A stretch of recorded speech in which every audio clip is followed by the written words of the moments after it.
Hello and welcome to The Current Thing with me, Nick Dixon, here at the Westminster Podcast Studio. This is our first one in the studio, very, very exciting. And we have a suitably showbiz guest to kick it off, comedian and broadcaster, Mr. Mark Dolan from GB News. Mark, how are you doing? Nick Dixon, I'm very well, very excited to be here. Can I say that it's a podcast? So in my mind, I was dressed for audio, which is why I'm basically half naked for anyone watching this podcast. I'm wearing shorts. They just cut to the wide shot so we can see. You I've could have got away with that. Oh, yeah, you could have just gone all top half. If only. So I'm wearing pink.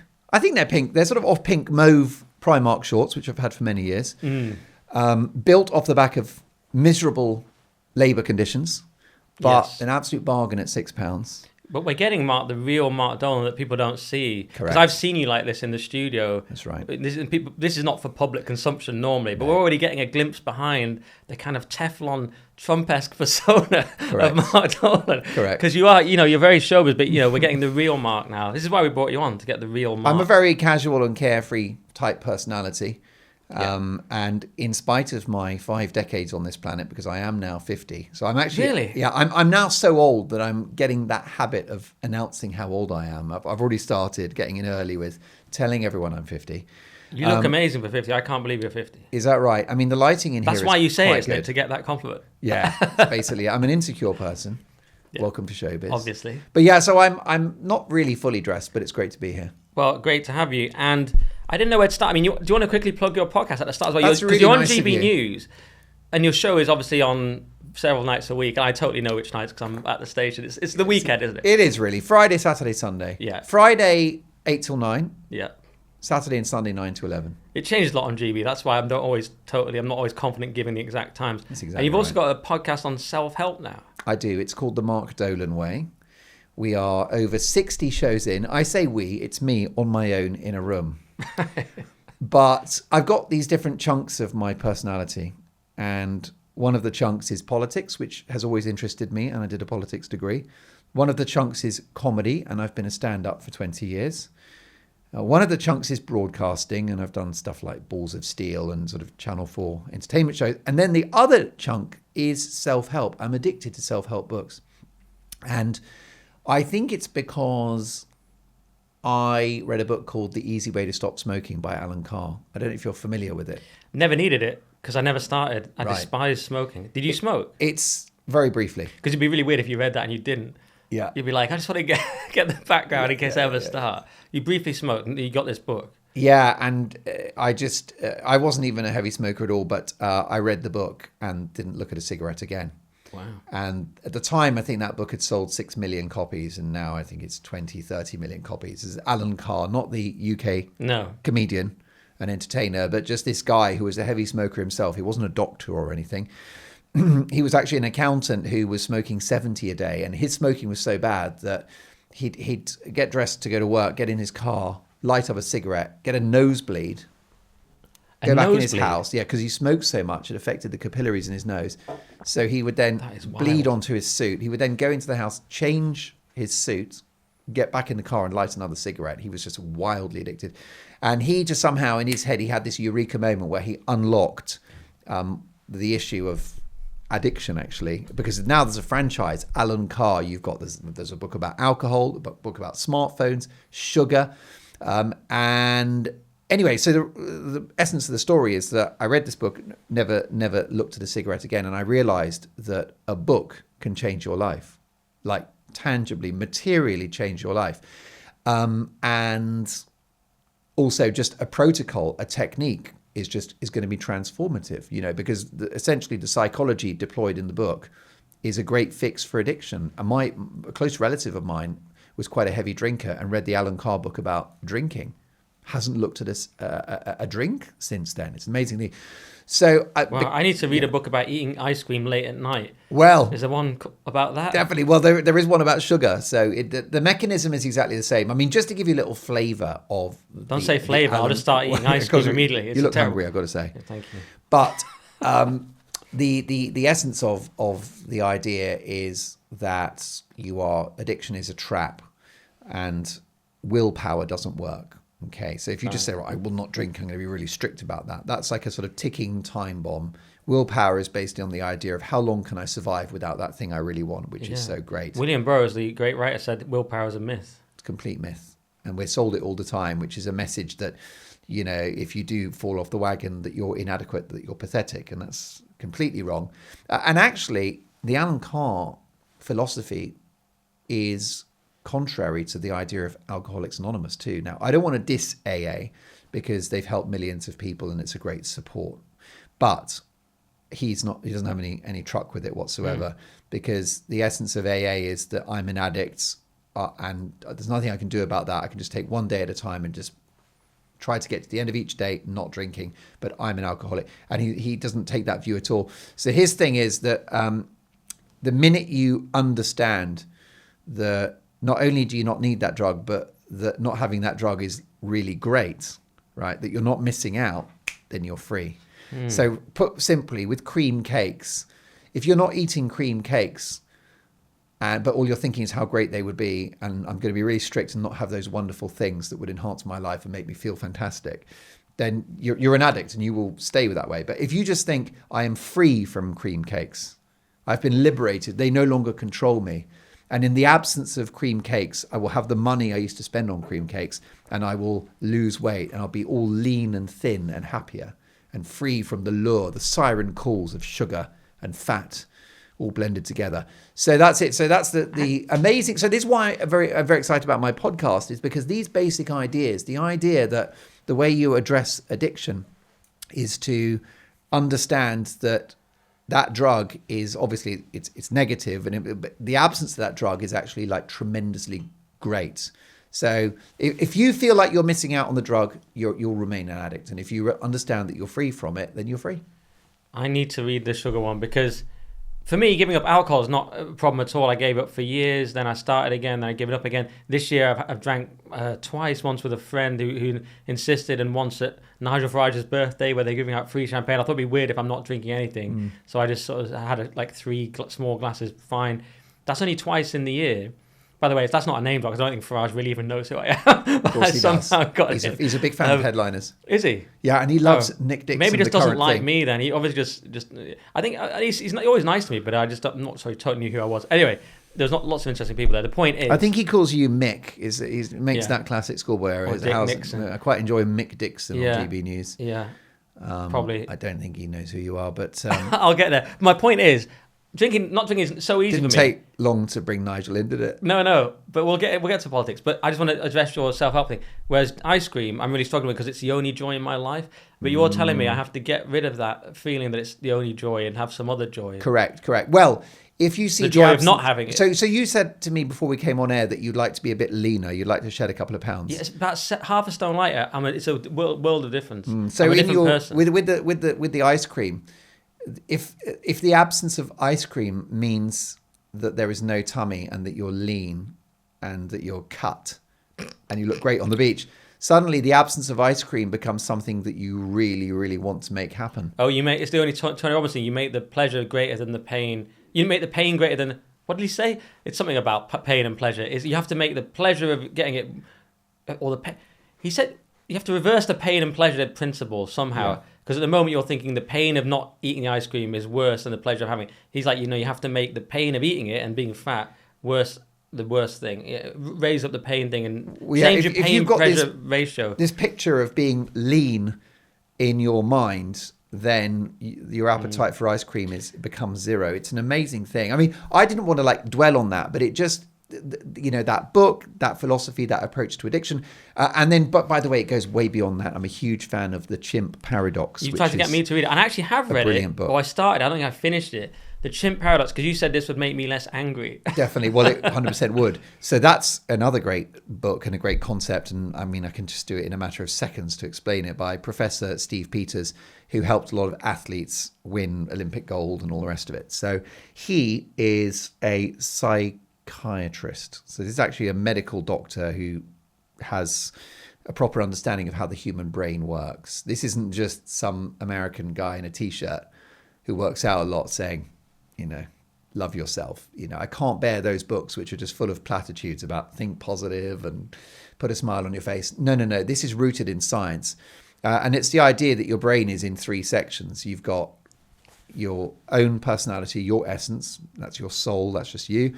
Then there's like a computer, which is essentially all the information that happens in life that you just take a recording of. And then there's this little monkey in your head, and that's the chimp. The amygdala, sometimes called. I think so. Or and similar. in fact, apparently the brain has sort of 9, 10, or maybe 11 sections. But for the purposes of the book, for us mortals Mine's to got understand 15. it. I think so. But they're all very small, aren't they? Yeah, that's the problem. Working on that. That's it. So size matters apparently in the head. But yeah, so this guy, he breaks the brain up into 3 sections. And with the chimp, it's this idea that there's actually this other creature in your head. And that's probably, for a lot of people, that would be like the voice in your head saying, you're not good enough. Or she doesn't fancy you, or he doesn't fancy you, or you're worthless.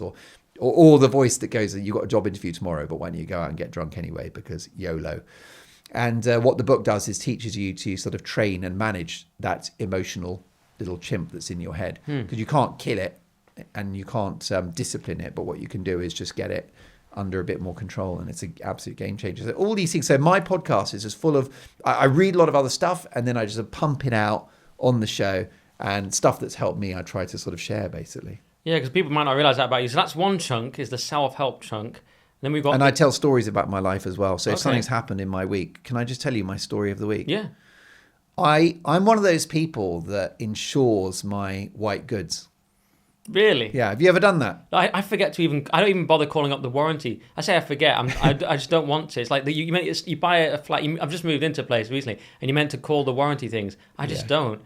But it's not I can't be bothered. It's I don't understand it, and I'm actually afraid to. Well, what happens is when you buy white goods, it's a fear thing. It's like I struggle with change and things I don't understand. I think I'm autistic, Mark. So I'm incredibly organised and very high conscientious, but things can just stop me for like years that I don't understand in my track. Really simple things like that. Oh, I've got to call the warranty thing. That can sort of linger in my mind for years. I lived in my previous flat 6 years, never called it. I thought I should probably call that warranty thing.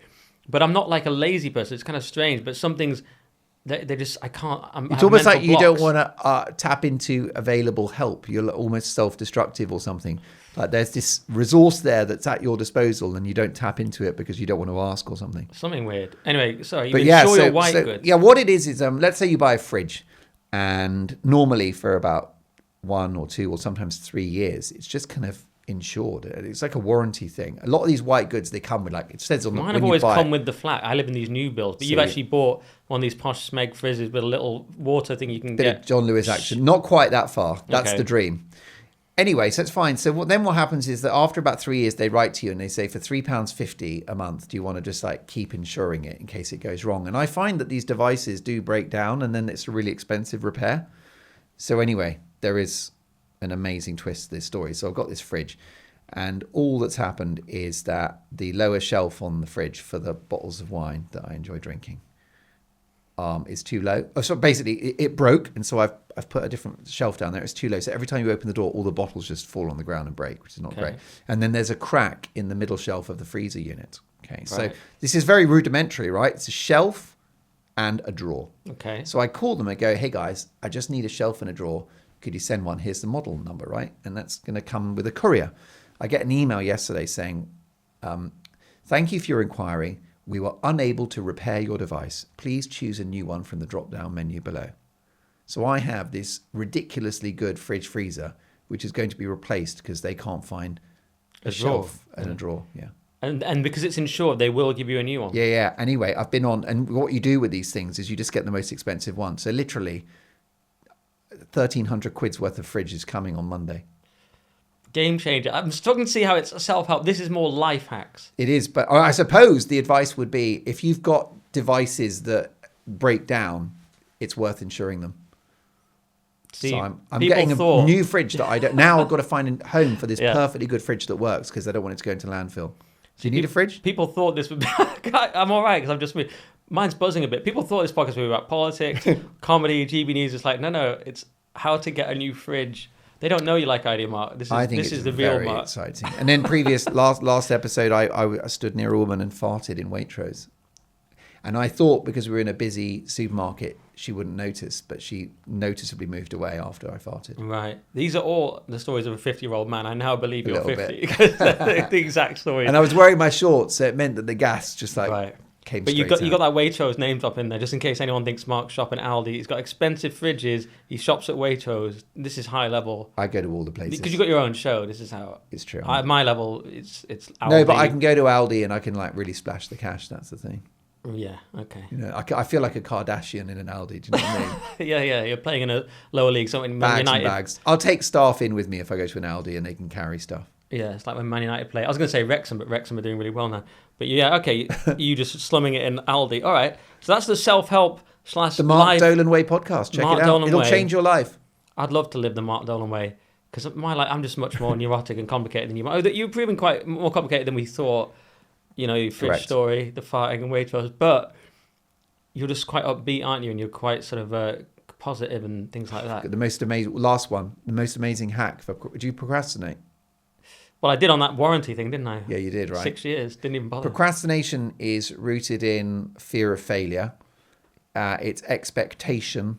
A lot of perfectionists procrastinate. It's like, I'll do that thing, but it's got to be so good. I can't do it now. I'll do it tomorrow. And it gets bigger and bigger and more scary. And the 3-word fix is do bad work. Nice. Right. So what that means is if you have a task that you're putting it off, I want you to do it badly, as badly as you can. Right. This explains your show. Well, a little bit. I can't lie. So the idea of it is that if you make a decision that you'll do it, but just terribly, then it gets you started, and getting started is the key thing to procrastination, and it eliminates the burden of expectation because you've decided you'll do it badly. And then what happens is when you do it badly, it'll be a lot better than you thought it was because, in fact, you are quite good. And this is great. So I insulted you there. I brought you onto my podcast and insulted you. I was only joking about your show. But you can see I'm already messing with the mic. I've got extreme perfectionism. I did a test. I got, I'm going to be doing that throughout. I got perfectionism 100. I think it was conscientiousness 90 or 100. It was anxiety 100. Everything was, I was like, all of them. I was like, imagine living as that person. It was just organization, conscientiousness, as Peterson would say. It was conscientiousness, organization, perfectionism, anxiety. Everything was like basically maxed out. One of them was 90, and that annoyed me because I'm a perfectionist. And I was just like, wouldn't want to have that personality, but that is me. That's how I have to live. And perfectionism is a bit like willpower. Get rid of it. It's, can I say bollocks? Yeah, of course. Perfectionism is the biggest nonsense. So just if you look at high profile examples of successful people, and I can give you Elton John. He takes about 15 to 20 minutes to write a song. So Candle in the Wind, 24 minutes. That was like a bit of a long session for him.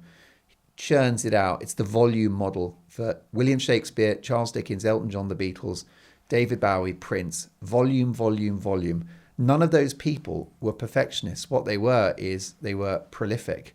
They churned it out. Woody Allen, I know he's had his controversies in recent years. Downs. I hate having to apologise for these great comedians like Louis C.K. and Woody Allen. It's so annoying. I know you I know you wanked in a car. Bollocks. Anyway. Yeah, it's just annoying because... Anyway, but the bottom line is that all of those people, they actually are not perfectionists. They just put the material out. I mean, the great thing about Woody Allen is some of the films are good, some of them are terrible. It's almost like he's adopted the Mark Dolan Way podcast principle of do bad work. He's just like, bang, this is what I've got. And that's what. So perfectionism is completely overrated, and very few successful people are perfectionists. Do you know what, Mark? I'm trying to apply that much more now. Yeah, it is about volume. I mean, I've done this podcast for a year, every week, do the weekly skeptic every week, trying to keep it going, trying to do more Substack articles. And you're right, you do have to crank out a huge amount of volume, and you have to keep going as well, especially with things like podcasts. I always want to stop if things get hard, and then you have to keep going, because I did start a podcast famously with Francis, and then what happened to that? Well, we don't talk about it, but I did the podcast with Francis, messed it up. Constant comes in. By the way, do we need surnames, or is your fan base so solid that everyone knows who you're talking about? Constant came in, same producer, same co-host, changed it slightly, and he did very well. Obviously, but he would do well anyway. He would do well in a desert. But but you've got to keep going. And since then, I've realised that. And of course, with these 2 podcasts I have now, they've been going over a year. And you have to keep going. You have to start, and then you have to keep going. They're the main 2 things. And if you're a perfectionist, if it's got to be so great, you just won't do it. Yeah. And you're right about Prince. I watched a YouTube video. Me like scrolling YouTube. Ended on this video about Prince's work ethic, and it was unbelievable. He was in the studio all day, every day. He'd be on tour. He'd go into the studio, he'd find a studio, whatever, go in there all day. Then he'd go and play two-hour live shows or something like that. I remember, you have to watch the video, it's some insane amount. And then he's back in the studio. But he's like, when did he sleep? He like barely slept, and he just recorded. I mean, maybe it's why he died early, but he just barely slept and recorded. I don't think that's why he died. I'm no toxicologist, but I don't think it was hard work that killed him. I'll be honest. Well, I'm just thinking, I'm putting it down to that. I quite like the idea though of you should have a little bit of this podcast, which is Nick Dixon's theories about celebrity deaths. Yeah, we'll add that. I'm just going to make a note here. Don't add that. Got kind of a very small C Catholic appraisal of why Prince died, and it's because I'm very naive. He put in too many hours in the studio. I live in a naive I'm going to world. humbly suggest that intellectual fatigue was the least of his How dare problems. you? Well, yeah, there's all sorts of rumours. People say he had AIDS. He was a drug addict, wasn't he? Wasn't he a junkie? I don't think so. Prince. People thought he had HIV. Listen, I think you're jumping to his defence because he's a Christian. Wasn't he a Jehovah's Witness? Yeah, isn't that a Christian? Well, it's a branch. What kind of do you want to offer an adjective as to what kind of Christian a Jehovah's Witness is? It's one branch. You can't say weird. You mustn't say weird. I've got a friend. I respect him. I like the Mormons. I've got a good friend who's a very illiberal lefty. Really? You're still friends with him? Yeah. And they say he describes people as... when you say they say, is that because they use they pronouns? They, them. No, but... Sorry.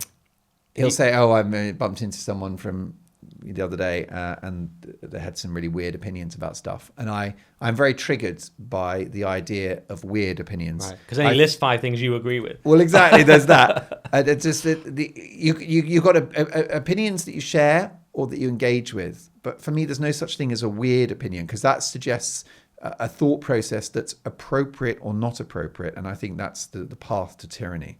So I'm very bothered by this. So the Jehovah's Witness, right? It's another sort of area of Christianity, but anything. I'm very, very bothered by the idea that you're supposed to think anything, and I think if you label someone else's views as weird, that's of that ilk. It's highly judgmental, and I think it's. Okay. I find it chilling. Okay. Like I don't know. Can I think of the wackiest? Let me think of Owen Jones, perhaps, or Jeremy Corbyn. I wouldn't call their opinions weird. I would call them views about how to govern society that I don't share, largely. Yeah. Well, I made almost a point of being debate. Really fair about Owen Jones on GB the other night. He'd said this thing, I can't remember what it was now, but I was just really fair about it and went through it and didn't even attack him or anything. I just thought, no one's expected that, me to be really nice and fair about Owen Jones. I just thought, no, why not? Because then he can't use it against me, but I can't remember the point. But yeah, from their perspective... You lost a load of fans. They make sense, huh? You got unfollowed by a bunch of right-wing people. Well, yeah, I mean, you try and be really balanced about it, because you've got, I mean, obviously on GB, you're interviewing a lot of different people. Do you sort of just try, I mean, Ofcom means you have to be balanced and neutral, but do you sort of approach it like that, just as a total neutral presenter? Well, you don't in your monologues, clearly. Well, I think it's more interesting to have a diversity of views, and I apologise for using that word. I realise it would be very triggering for many of your viewers and listeners. But I think that, well, it's time to, in a way, it's trying to reclaim that word diversity, isn't it? And actually say, yes, diversity is what we want. I've thought. And capital D diversity seems to often manifest as the opposite of diverse. It just shoves people into groups and silos, and there's no engagement between them. The whole point is that if you really believe in diversity, then it's like diversity of background, diversity of opinion. It's the opposite of groupthink. Anyway, I tried to make sure that the show is just a really great debate about something, and that we hear all views and all perspectives. My favourite moment in the show, because it's a 2-hour show on a Saturday and a Sunday, and there's a monologue at the top of each hour, because I think that's a great way to start a show, because I think it's a bit like the Letterman monologue, the Johnny Carson, or any of those. It's okay, mine are political and polemical and more serious, but it's still that idea of a curtain raiser to the show, which is you do your opening menu, and then you go, right, 9 o'clock, it's called My Big Opinion. That's my big opinion monologue, which tends to be a bit more political, a bit more serious. And then at 10, it's a 2-hour show, I have my Take at 10, which normally I'll try if I can to go after a celebrity, and it's a bit more lighthearted. So just this Sunday, it was, where is Hugh Edwards? And why is he still being paid £500,000 a year by the BBC? Nice work if you can get it. So what I love to do that monologue, which is not balanced. Okay, it is my partisan view. And at that point, at the end of the monologue, I open it up to viewer feedback through email and my 3 pundits who are in the studio. And they are normally They represent a political spectrum of left, right, and centre. And the best moment in the show is when any of them says, Mark, you've just been talking a load of rubbish there, and I couldn't disagree more. I had a brilliant journalist called Peter Edwards. I don't know if you know him, ex-editor of Labour List. Yeah, I do. Actually, he was on the show when I had to host your show when you were ill, and I had no idea what I was doing. He was actually on it. I lost my voice halfway through the show, didn't I? And you stepped in like a real stunt double. I really wasn't ready then. Now I'm so much better as a host. That was like nightmarishly too soon for me. That was like a dream where you're driving a car and you can't drive or something, and you're going the wrong way down the road. It was far too soon for me, and they asked me on the day. Now I host headlines. I've even hosted Free Speech Nation with Andrew's show, and I smashed it. It was great. But that one, I was like very much in at the deep end. Yeah, we should talk about the opportunities too young, because I've got personal experience of that. But yeah, so Peter Edwards, I did a monologue once, and he said that your monologue has collapsed under the weight of its own rhetoric, which I thought was a great line. I don't know what it means, but it sounded brilliant. And I just thought that is what my show is all about, is the presenter getting a kicking.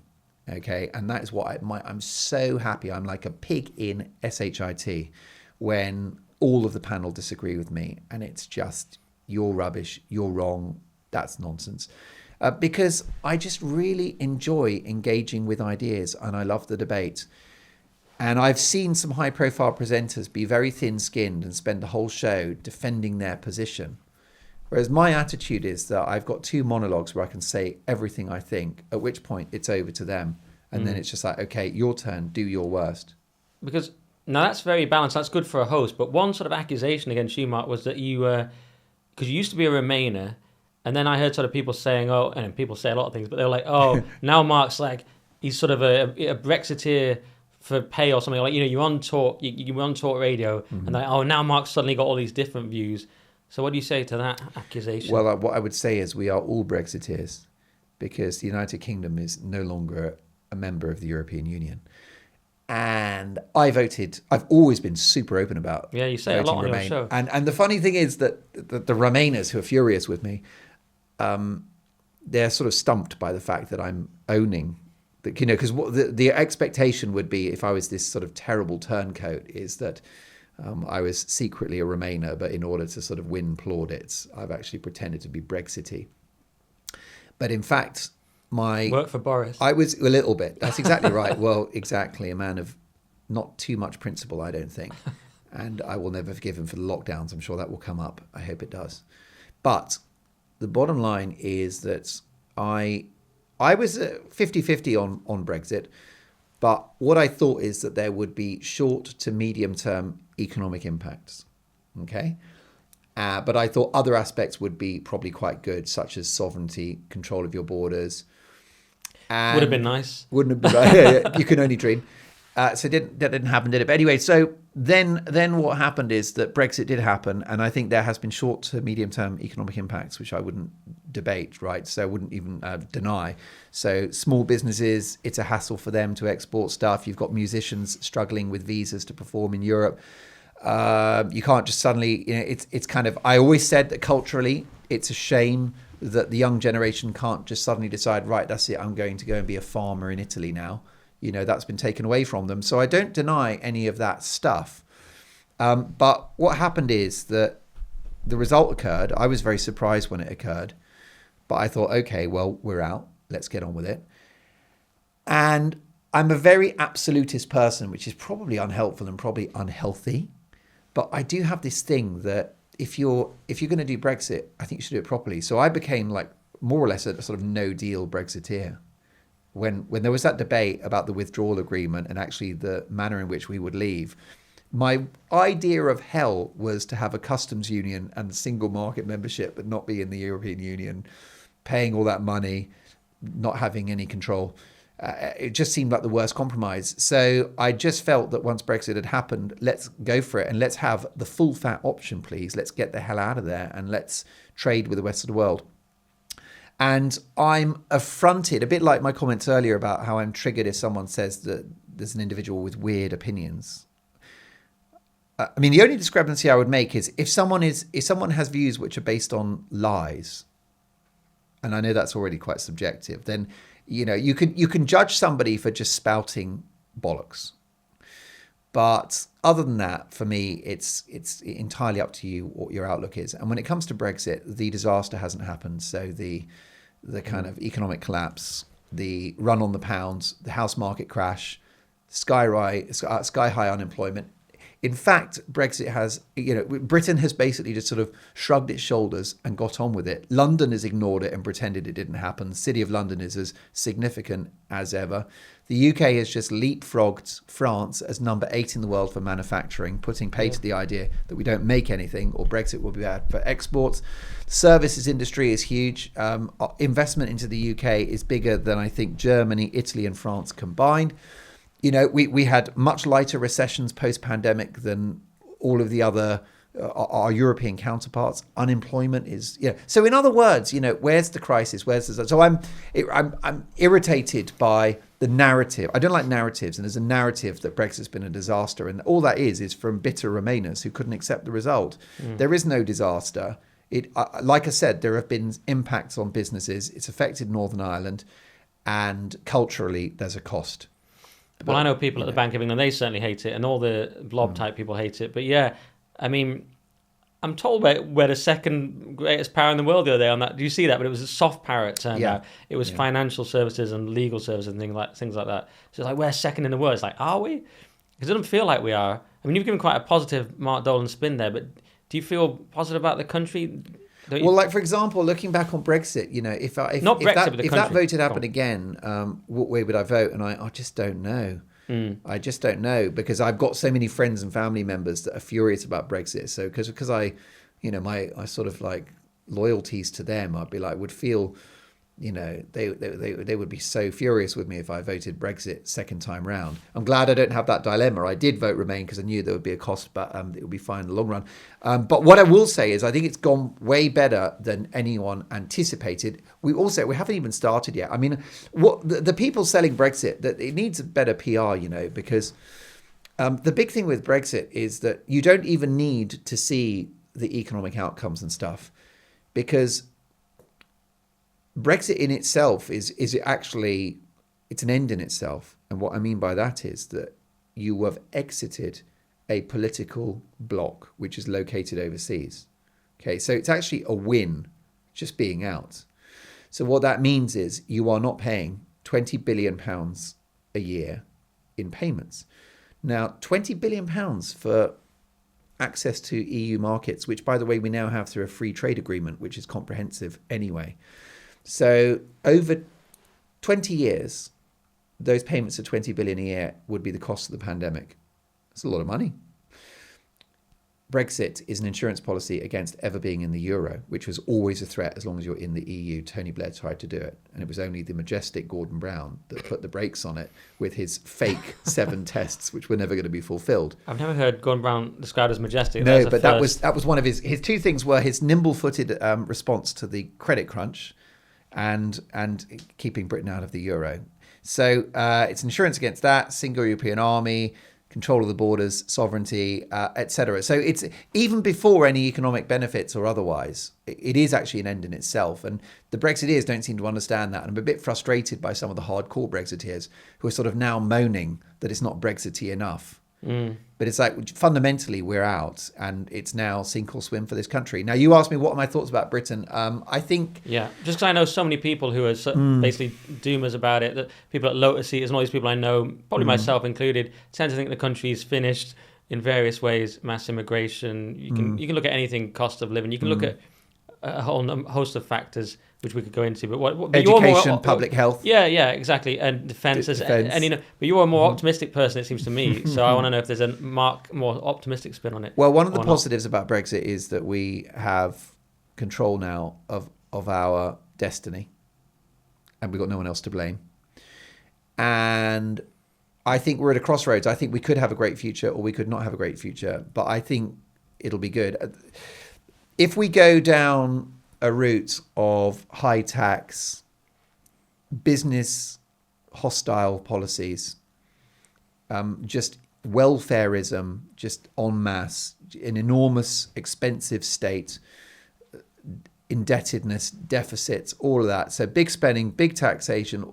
If we go down that route where it's tough for businesses to employ people, it's hard for people to get by because taxes are so high, investment drops, then I think that it will be a race to the bottom. It will be a kind of, a sort of it'll be not quite Argentina, but you're looking at just low growth, high debt, high tax, and gradual decline, really. And you slip down the league table as an economy. So that's one route. But I don't think it'll happen because Britain, it's just never gravitated in that direction. And Britain is a sort of entrepreneurial place. It's in the DNA of the country. It's in the soil.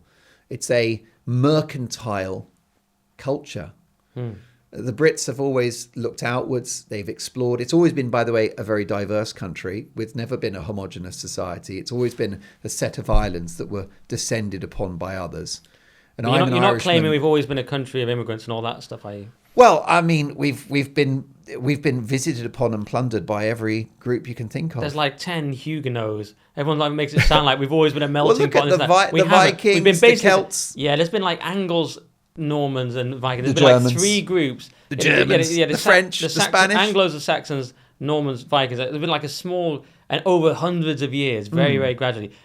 Now we're talking about 600,000 net or something in a year, whatever it is, from all kinds of cultures. So yeah. I just want to make sure you're not making that claim. No, you're probably not. No. I just think that these islands have been seeded by many influences, genetically and then sort of probably philosophically as well. And what Britain has evolved into is this I think Britain's always had a sort of global vibe.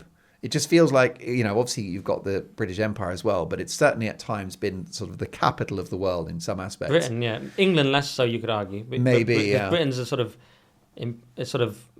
construct, whereas England's a place and a specific people. Yeah. But, okay, you're saying global Britain.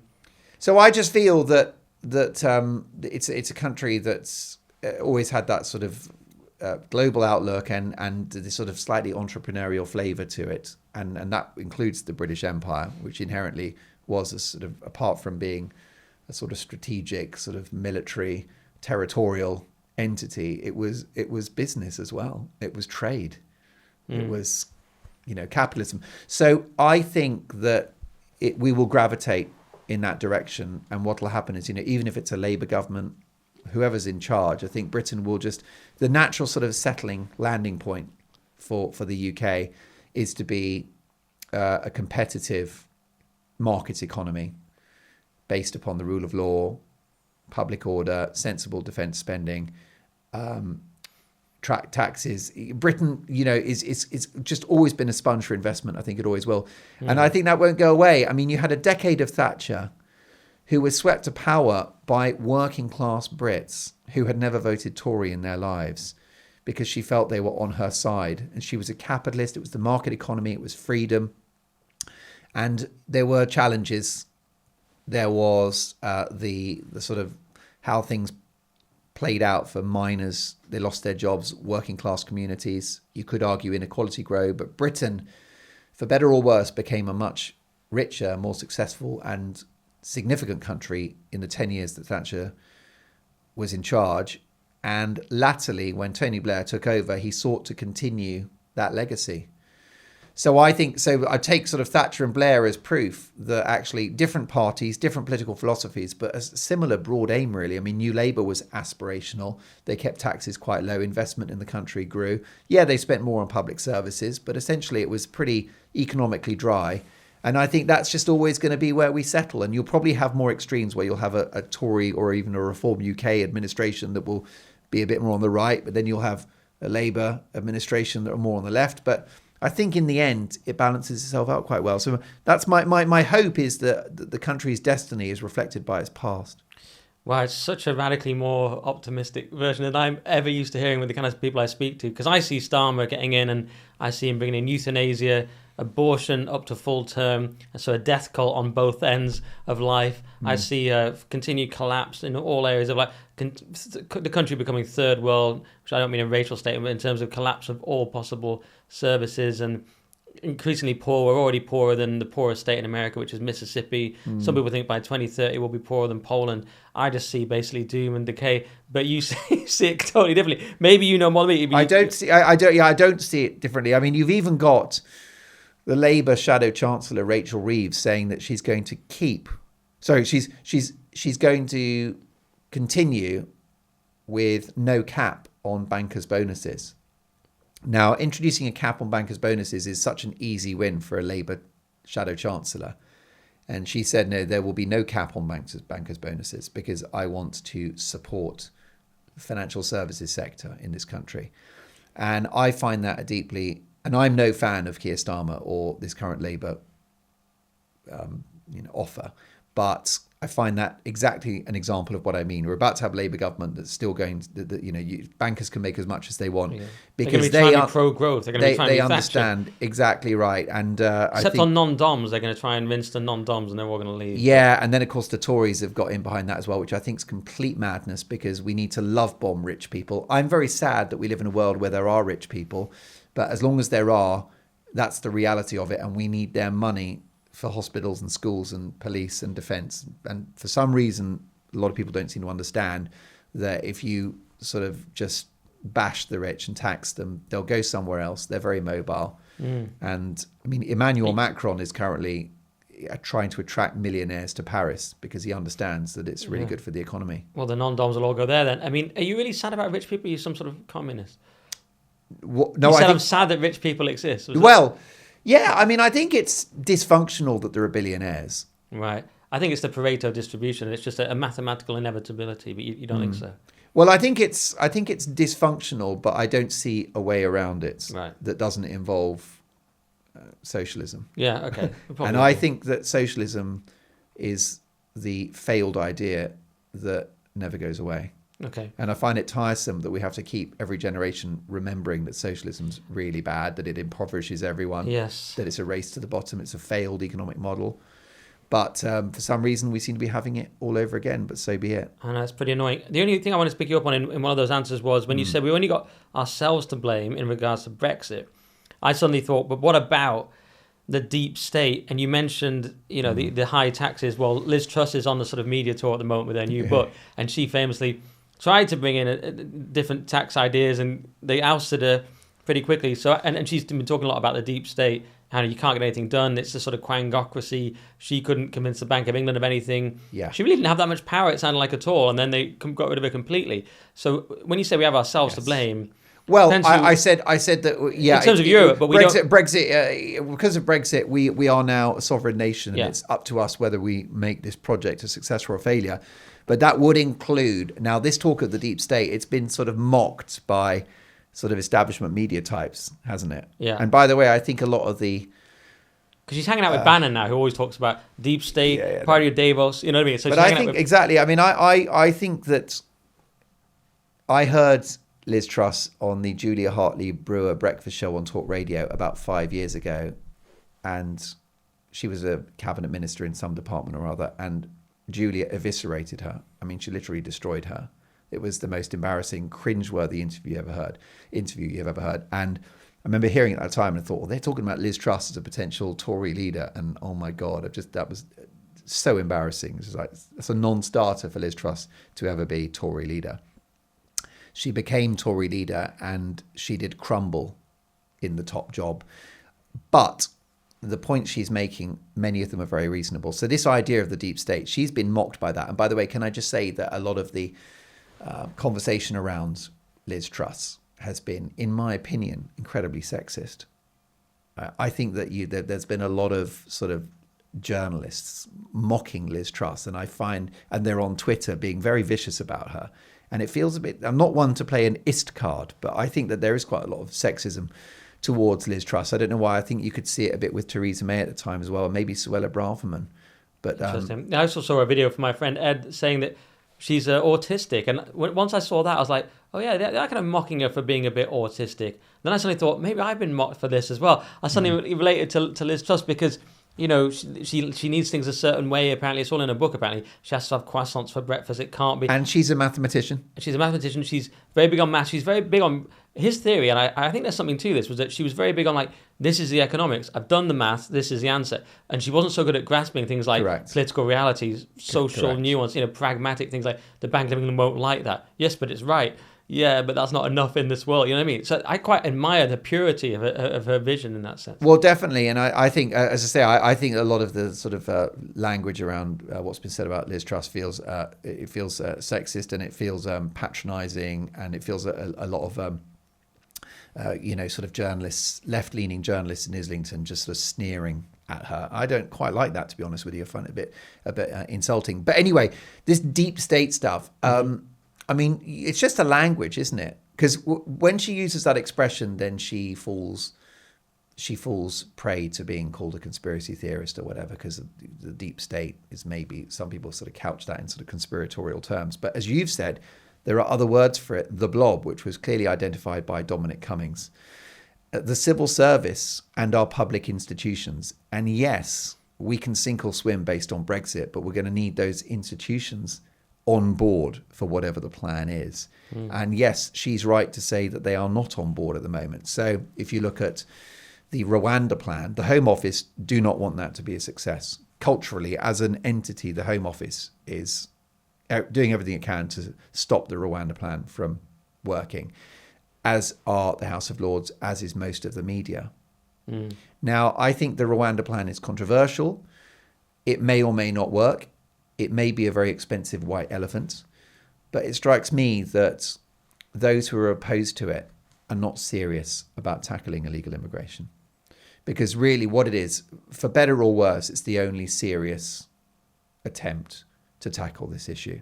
And in the absence of it, then it is basically you accept that a certain number of people every year will enter the country illegally, and that just becomes the reality. And I don't understand why it's now so controversial to have borders and police them.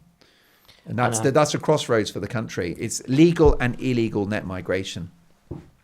Yeah. And I think the answer, if you want to know my view, is that I think that there should be a pragmatic, sensible level of immigration to the country, because it always brings benefits. But no illegal immigration, and just a certain level which has been debated by the public and sort of agreed upon as a national mission. There could nearly be a referendum on how much immigration to have in the country. Did you see that story that if the Tories offered a referendum, they could win back 42% of voters from Reform just by offering a referendum on immigration? That was a story. I thought that's pretty naive to believe that the Tories would deliver that. They've been talking about tens of thousands since 2010 with Cameron, and they've never got anywhere near it. They talked about it again with Theresa May in 2017. Never happens. So I wouldn't trust them. But you're right. If we had that, the people would want that referendum. What would your number be? Because Tice talks about net zero. Question. I've been thinking about it on my way here. Okay. And I think it's. You pluck a figure out of the air, but I think around zero. I think depending on the year perhaps, but 100 to 200,000 tops. Okay, 100 to 200,000. And do we have a points-based system? Sort of tailor it. Where do they come from? Because it makes most definitely. Let's face it, it makes a difference where you come from. And of course, you have to take refugees, and we've always done that, and we always will, and that's what happened with Ukraine, Hong Kongers as well. What's the system? Is it just Mark Dolan gets to vet them? That's quite a lot of work. 200,000, and you've got to check them all. Or is it a points-based like Australia? I've heard about this points-based system for so long. We've never done it. Yeah. But I think we have a form of it, don't we? But it doesn't seem very vigorous. Right. And we have a few requirements for savings and income and things, but doesn't seem great. And it doesn't seem to really stop anyone. It's quite hard if you're sort of trying to marry someone and you're trying to actually get them into the country. It seems really hard. But then you just hear on the news constantly about just random people that are just here. You always think, why is this actually quite hard to do? But it clearly can't be hard because there's 600,000 net, and it's probably more than that. It's weird, isn't it? No, definitely. And you need to know who is coming into the country. That's not controversial. That's how it's always been. And I don't know why now that's politically debated. And that does lead to conspiracy theories about, why it is that such enormous levels of mass immigration are being allowed. I mean, in America, I think it was 3.5 million people entered America illegally last year. Now, you can be ultra pro-immigration, but are we at the point where you don't even have to ask who someone is or know if they've got a criminal record? Yeah. Or voter ID is racist. ID is racist. If they have terror links or anything else. People said that was so that the Democrats could get new voters. But what do you think the reason is in Britain then, if it's not a conspiracy? Why have we allowed these extraordinary numbers, especially the Tories who promise specifically not to do that? I think because it's an economic quick fix. Right. I think it's short-termism because you get a bump in economic growth from GDP, migration. But not GDP per capita. Per capita, correct. Yeah. And also you've got the care sector, you've got fruit pickers, you've got hospitality, where you've got these industries who are crying out for labour. I mean, the wider debate is, why will the people who live in this country not work? Oh, you think all the unemployed who are now, the Mel Stride keeps talking about the massive number of people stuck on welfare. Why do you think it is? Well, I think it's the largesse of the welfare state. Because human beings are pragmatic and they'll do what they need to survive. And if you can get away without working, thanks to a generous welfare state, then you will. It stands to reason, doesn't it? But I believe in the welfare state. But a bit like the NHS, it's gone beyond its initial stated aim, which is to sort of pick someone up when they've fallen, when they are destitute and in need of, whether it's accommodation, whether it's, a home or food on the table. It's a sort of insurance policy against penury. And that's really laudable, and we need it. And it's an example of a civilized country. But now it's a lifestyle, yeah. Although I don't totally believe that the UK people won't do the jobs, that we need immigration. I've never really believed that. Before there was all these people, British people were just doing the jobs and they were just there and they would again, I believe. So I never believed that myth. I'm just a bit worried about the welfare state too much, because you've got to go in 6 minutes. There's so many questions. And I've got a whole list of questions I haven't asked you. Oh, no. And we've talked mainly about fridges. But I'm still optimistic, because I think what Britain will do, Britain's a very dynamic country, and I think Britain will always recalibrate. And I think including whoever's in charge. And if the economy was just in really bad, dire straits, if it was Keir Starmer for 10 years, he'll cut taxes and he'll love bomb the city and attract millionaires, or whatever it is he has to do, because most British prime ministers have been very pragmatic. We've not had that many ideologues in over the years. The likes of Michael Foot and Jeremy Corbyn never made it to power. And I think that Britain is pragmatic, and I think we will adapt, and I think we'll be fine. I think that overall immigration will come down in time, because the public are just not having it. And even Labour understand that. I think it'll take a while. It might get worse before it gets better, but I think there will be a landing point, because the attitude in the West towards mass migration is just hardening now. And the so-called normies and people that consider themselves in the middle politically, and even lefties, are not having it. Because, this is what the left seems to have forgotten, which is that they're there to look after poor and working class people. How does 700,000 people a year entering the country help poor people in this country? It's not going to, is it? How does illegal immigration, which costs £7 million a day, help poor people? So I think the numbers will come down. I think they will eventually stop the boats as well. So I'm optimistic, but it's going to take 5 to 10 years. Okay, so you're quite much more optimistic than me on politics. But what I want to know is, because we're near the end, is public health is a disaster, by the way. Right, but I'll give you 1 minute on that. Okay. Which is the reason why the NHS is creaking, is because we are unhealthy. It's got nothing to do with how much money goes into the NHS. Obesity. It's much greater a threat to this country than Vladimir Putin or Kim Jong-un or President Xi. This is your war on carbs. Yeah. The Mark Dolan war on obesity. So that's another thing in my podcast, The Mark Dolan Way, is low carb, right? Carbohydrates spike blood sugar, and that gets insulin in the blood, and insulin is the main fat storage hormone of the body. So when insulin is low, you lose weight. So go low carb. Dietdoctor.com. There you go. You sound like a less insane Lewis Schaefer. But public health is a disaster. It's one of the reasons why people aren't working, because of mental health and because of obesity. Okay, we've done a lot on politics. What I want to know before you go is your take on, because we talk about woke a lot, of course. So I want to know how we win. Assume we're on the same side, which I think we are, certainly on woke and things. How do we win the culture war? Because you talk more about mainstream politics, but how do we win? Can it be won? Now that question implies, 1, that there is a war, 2, that we're on the same side, and 3, that it can't even be won. But I've thrown it out there. Yeah, well, it's malevolent, isn't it? Cancel culture, and the fact that authors and comedians and musicians are self-censoring. The fact that a magnificent song like Brown Sugar is now not performed publicly by the Rolling Stones. Make it make sense. The way that you win the culture wars is to engage the public, because anyone that's not that bothered about sort of the woke onslaught on our Western societies just hasn't been affected yet, but they will. It's like a hurricane doesn't affect you until it reaches your house. And the minute that you've got girls' changing rooms and there's just lads in there with their meat and 2 veg hanging out, people will be like, okay, I've had enough of this now.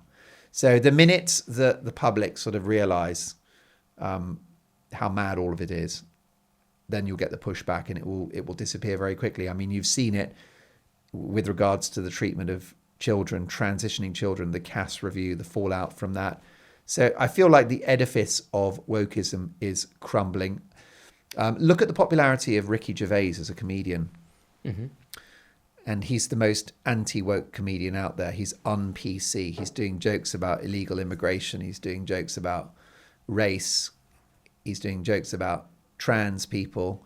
It's the most outrageous things that you can possibly say on all of those subjects. And he's the biggest comedian in the world. The most watched Netflix specials. Every show sells out in 3 minutes. Mm-hmm.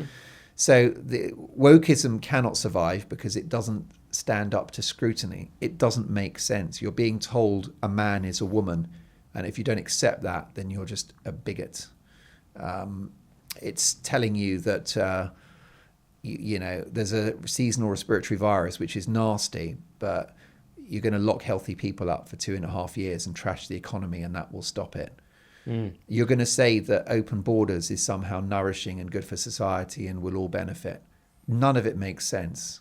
It just doesn't add up. Yeah, so you've gone from woke there into COVID and into immigration, but they are. I see all of it as I thought that it was the first woke pandemic. Oh, really? Yeah. Interesting. Yeah, and that were you radicalized by COVID? Because that was when yes. I kind of missed it. Because I know you from comedy. People don't realize you. So I know you as mainly as a comedian. Known you since 2011. You were on my third ever gig. Then I don't know what I was doing, but I zoned out for a bit. Suddenly you were on talk radio, and that was quite a transition. And then your big thing was the viral mask video, cutting up the mask. Yeah. So were you sort of radicalized? Because you were probably a bit of a centrist. Were you radicalized by COVID? Yeah. I mean, I'd like everyone. I swallowed the 3 weeks to flatten the curve thing. And that's where we went wrong, because that's when they got their foot in the door.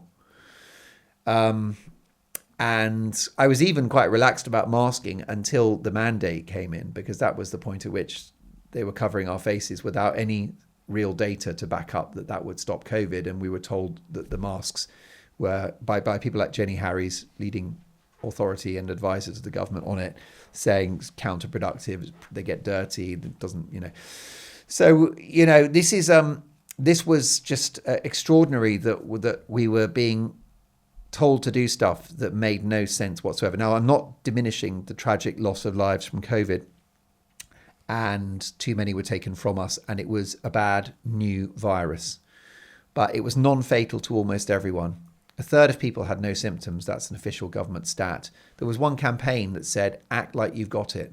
It was a pandemic so bad, people had to pretend to have the disease. Make it make sense.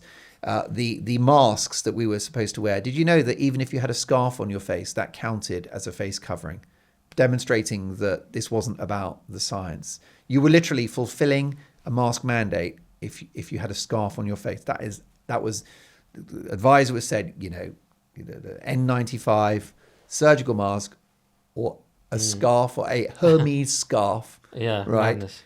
Make it make sense. I didn't buy into it. I was the one guy in the supermarket not wearing it. And now there's the one guy wearing it is the nutter. At the time, I was the nutter. Yeah, that's right. But by the way, people say to me, be nice to those people who are still wearing them. Fine. You can wear a mask if you want. But let me just tell you that if those people had their way, we'd all still be masked to this day. And it was tyranny. And I cannot believe that they masked us. And it radicalized me. Well, it didn't radicalize me. It woke me up.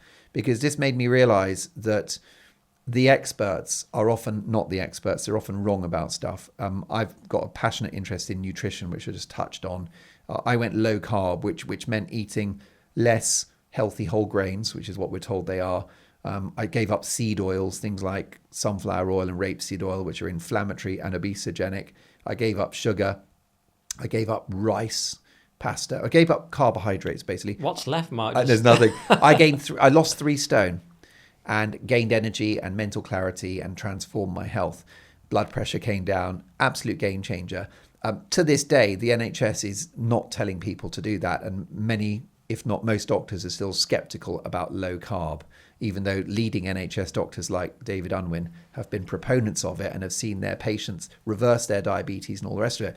So the experts were telling us that saturated fats were bad and we needed to eat bagels and bowls of rice. That advice came in the 60s.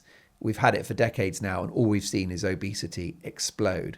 The experts have told us to eat the wrong things and told us not to eat the right things. Trans fats were good, they even said. 100%. Everything was good until it was bad. Yeah. So you don't trust the experts. And so then you had it with COVID, which is that you've got to wear a mask, and even though then you didn't, you've got to close gyms but keep fast food joints open.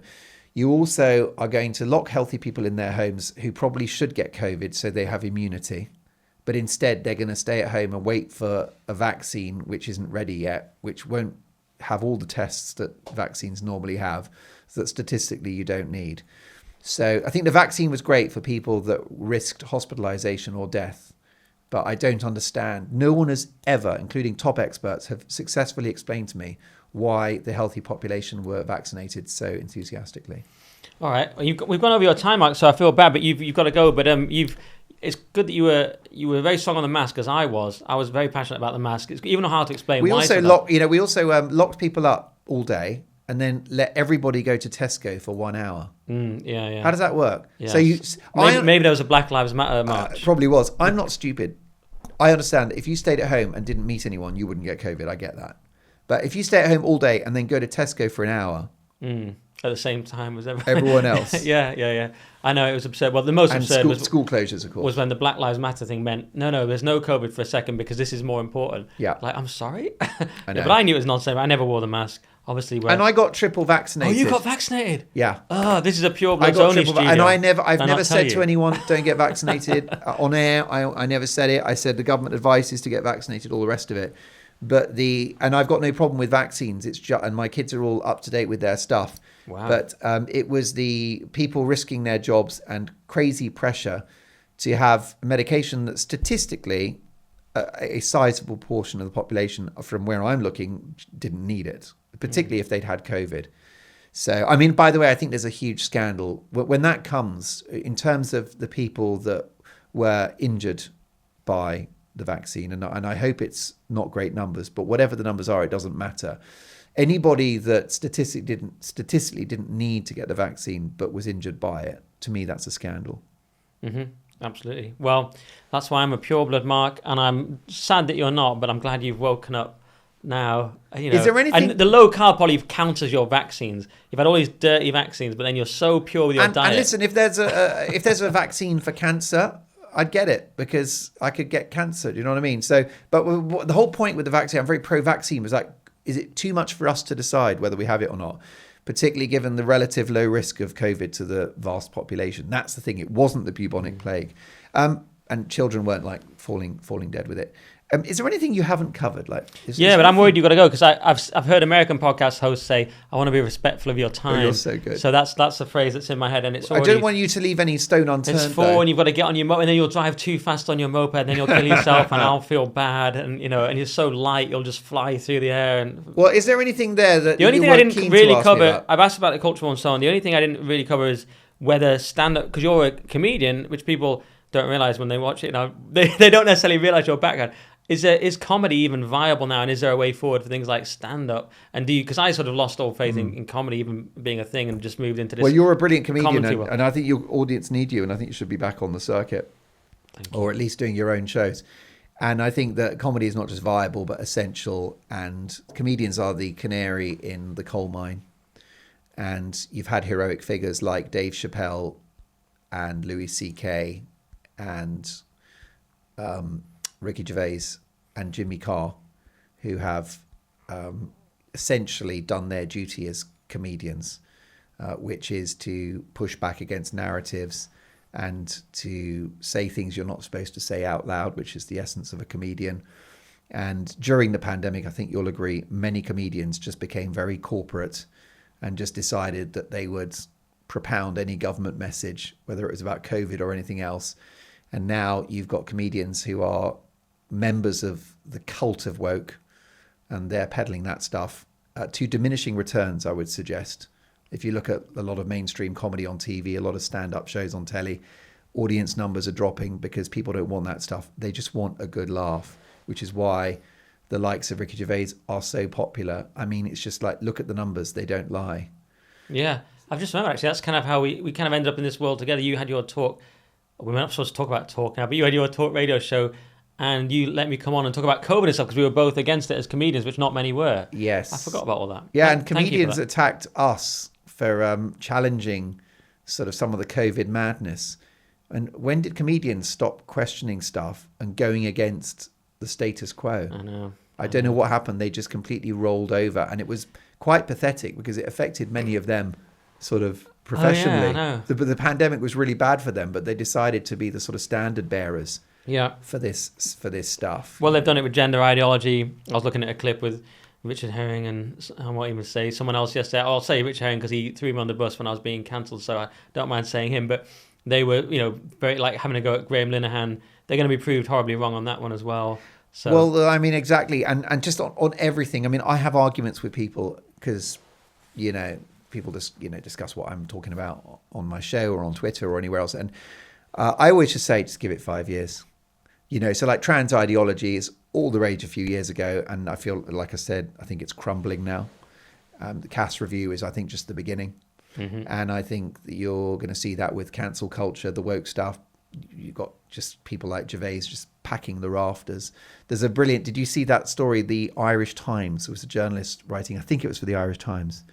And he wrote a furious article about Ricky Gervais' show in an arena in Dublin.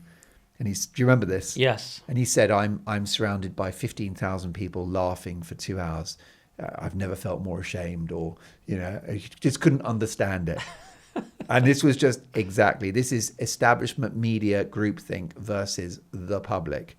And no self-reflection on the part of this journalist that, well, if 15,000 people are all laughing, right, then maybe what Gervais has to say, maybe there's an audience for it, maybe there's an appetite for it, and maybe there's sort of elements of truth to what Gervais is doing, and also maybe the show is funny.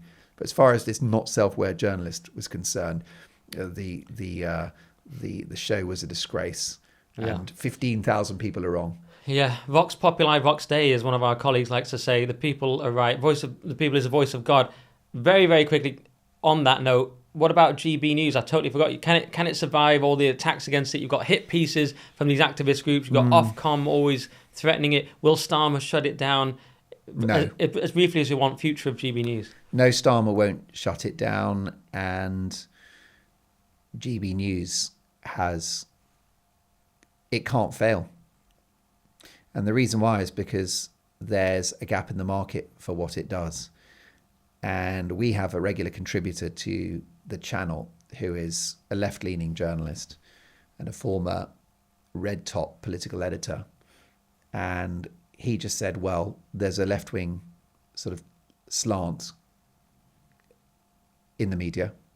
And therefore, there's a place for something which is sort of centre right, and that's where GB News will fill the gap. You've got other players like Talk Radio, but now Talk TV has kind of folded as an enterprise, so that emboldens the GB News project further. So I think there's an appetite for it. It's just, in a way, the establishment media are foolish for not observing GB News, watching its success, and adapting, but instead they're putting their heads under the sand, just pretending it will all go away, probably judging the people that watch and listen to GB News. But it's an unstoppable force.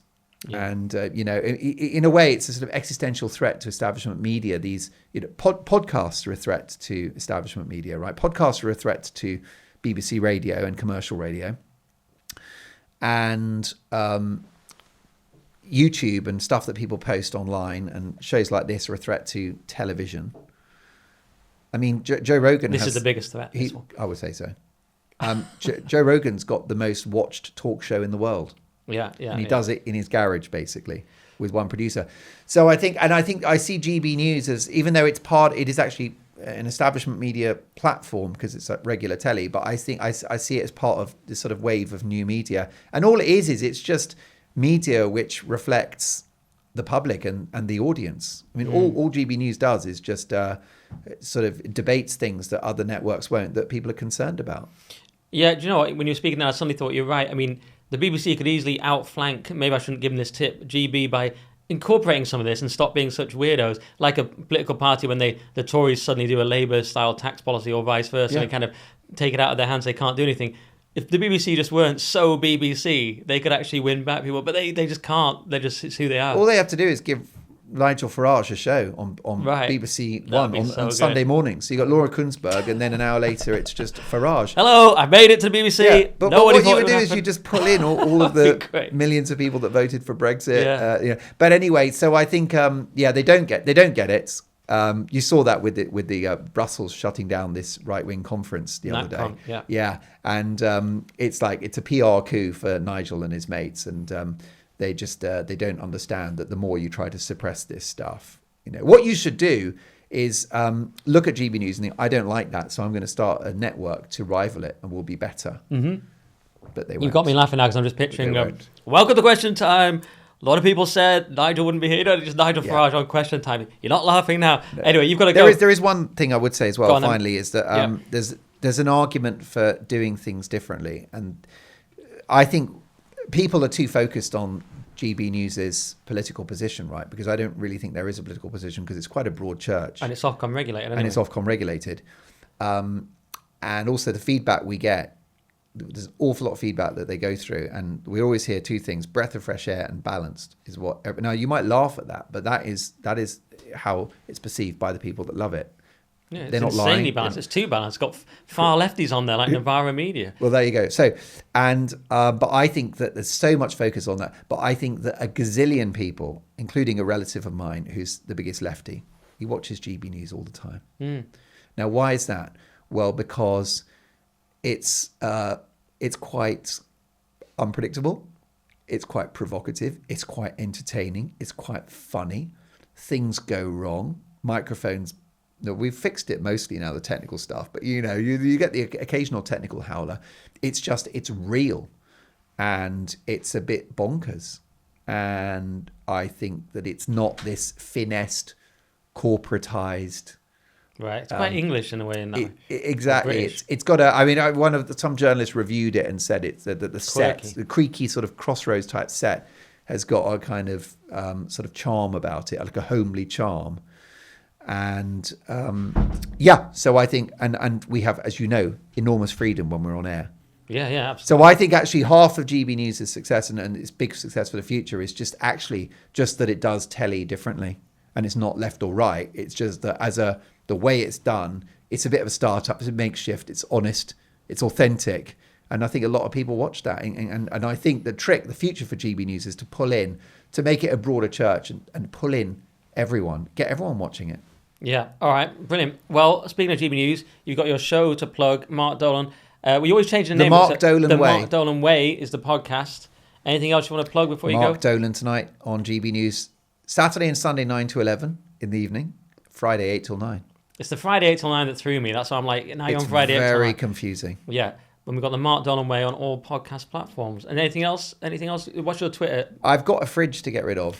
Fridge, yeah. Quite a good fridge. Just one drawer is not working. A drawer, a crack in the, and then the lower shelf on the door for the wine. And I've got it can't go into landfill, or I'll get in trouble with my missus because she's very eco-friendly. So get in touch with Mark, pick up his fridge. You're on X as Mark. You're on X as Mark. Mr. Mark Dolan. Mr. Mark Dolan, and you're doing very well on X these days. X formerly Twitter. If you want to support this show, of course, it's nickdixon.net. I don't think we have time for that. I think NickDixon.net. You've got to go. NickDixon.net is the Substack, and I'm going to do a thing where you can ask questions. Send me your questions for future guests. I'll send out an email with the guests. You can ask questions of them. I'll ask them. Then you can watch the paid video. NickDixon.net. We didn't have time with that for Mark, but we'll do that in future. What is it called? What is it? NickDixon.net. It's my Substack, and all they do worth every penny, isn't it? If they pay just £5 a month, they can put a comment. They can ask a question. People like you in future, Mark, or you if you come back, then we'll ask the questions that people have asked, and then they'll get an exclusive video with the answers. You see, it's a brilliant new feature. Yeah. And I can see from your face you totally get it. Or buymeacoffee.com/NickDixon if you want to donate and keep the lights on, especially now we're in this posh studio. But that's all my And plugs. You're a great comedian. You were always funny. I've known you for, 25 years? Calm down. Since 2011, I believe. Because you were at my third Sorry, gig. I've been going 25 years, so you weren't there at the beginning. 13 years. You just look 50. But the thing is, of course you don't. You're a beautiful man. I need to get on the low carb. That's what we're doing. But yeah, you were always a great comic. Thanks, so mate. I think you need to go back to that. You always go, but you're still I think that's the next chapter for you. Okay. Back to the circuit. Get back to comedy. Or back on stage. Insure my fridge. Low carb diet. We've learned so much. All right. Take up smoking. Thanks, Mark. Cheers. Should we do a handshake? Thanks, Homie. I think so. It's too far away. We didn't plan it. We'll do that next time. All right. That was awkward. I've hurt my lower back.